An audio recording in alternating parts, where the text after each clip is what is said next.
ఏం చెప్పినా నేను ఎక్స్పోజ్ కావడమే అవుతుంది వేహన కవిత్వం గురించి. అందుకని మనసారా అభినందిస్తూ సెలవు. పెద్దలందరికీ the yoga first acceptance as a young course. Devarakonda Balgangadhar Tilak అమృతం కూర్చున్న రాత్రి అనే కవిత చదవండి. ఆయన రాత్రి అమృతాన్ని ఆస్వాదిస్తాడు, దోషులతో పడుకుంటాడు. ఇక్కడ ఇవి రాసిన చూడండి. నింగికి నేలకు మధ్య ఊహల ఉయ్యాల్లో ఊగుతూ పిల్ల తెమ్మెరల అమాంతం పట్టి దోషులంగా నా కోసం పెట్టుకురా నేస్తాం. చదివేస్తారనుకుంటున్నాను లేదా? Okay okay. మింగికి నేలకు మధ్య ఊహల ఉయ్యాల్లో ఊగుతూ పిల్ల తెమ్మెరల అమాంతం పట్టి దోషుల నిండా నా కోసం పట్టుకురా నేస్తాం. పిల్ల తెమ్మెరల్ని పట్టుకోవడం అమృతం కోసం రాత్రులు అదే రాశారు. అమృతాన్ని పట్టుకున్నాడు దేవుడు బాగా. దోషుల నిండా నా కోసం పట్టుకురా నేస్తాం. పెరట్లో వ్యక్తి తెమ్మెరల తోట చేస్తా, పువ్వుల కోసం ఇల్లంతా అలంకరిస్తా. ఎంత అద్భుతమైన భావన, పిల్లతమ్మని పట్టుకోవాలి, నా ఇంట్లో ఉండాలి, నా కొడుకు ఉండాలి. కొద్దిమంది మినహాయిస్తే మెజారిటీ ఎంతైనా సరే ఖర్చు పెట్టాలి, ఏమైనా చేయాలి, ఎన్ని రకాలుగా చేయాలన్నది వాళ్ళ ప్రయత్నం. ఆ ప్రయత్నాన్ని ఇక్కడ చాలా హృదయంగా, చాలా గొప్పగా ఈయన చిత్రీకరించారు. రాజకీయం, దాహం, గెలుపు, ఆకలి, నువ్వు బట్టేబాల్, నువ్వు దగులుబాజీ, పబ్లిక్ మీటింగ్లో నేతల స్తోత్రాలు, ఈ మధ్య కూడా వింటాం కదా, రకరకాలుగా నాయకుల మధ్య వాగ్యుద్ధాలు ఇవన్నీ జరుగుతూ ఉంటాయి. గెలిచినాక నీకెంత నాకెంత, జనం సొమ్ము స్వాహ, ఇవి పాలిటిక్స్ అంటూ చక్కగా రాజావు. చాలా బాగుంది. సో ఇది మాత్రం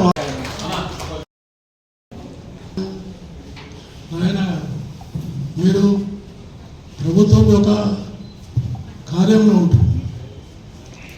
ప్రభుత్వం యొక్క కార్యంలో ఉంటూ ఇలాంటి ఒక మంచి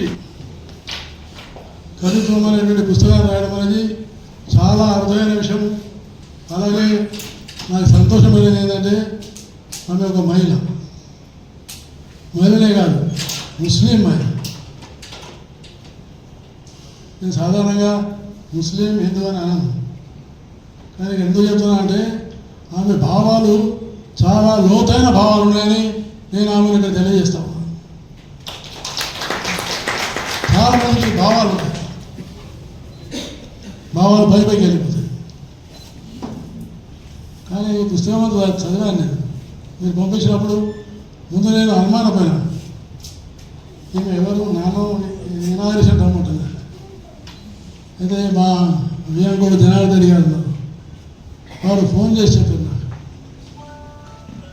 ఆమె ఒక జర్నలిస్ట్ అనగా నేను వెళ్తామని చెప్పాను. అంటే తర్వాత ఆమె డీటెయిల్ పుస్తకం పంపిమన్నా, ఆ పుస్తకం పంపించిన తర్వాత చదివిన తర్వాత నాకు చాలా సంతోషం కలిగిందని మీకు హృదయపూర్వకంగా తెలియజేస్తాను. ఒక అంశం కాదు, ప్రతి అంశం. ఎందుకంటే సాధారణంగా కవిత్వం అనేది మనసులో నుంచి వస్తుంది. కవిత్వం అందరి కాదు. అమరగారు చెప్పాను రాయాలి కవిత్వం అని అందరితో కాదు. కవిత్వం అనేది భావంతో వస్తుంది. కవికి రాగము, ద్వేషము అనేది అస్సలు ఉండదు. ఇవన్నీ కలిసిపుచ్చుకున్నటువంటి మహిళ రాయరా అని నేను హృదయపూర్వకంగా అభినందిస్తాను.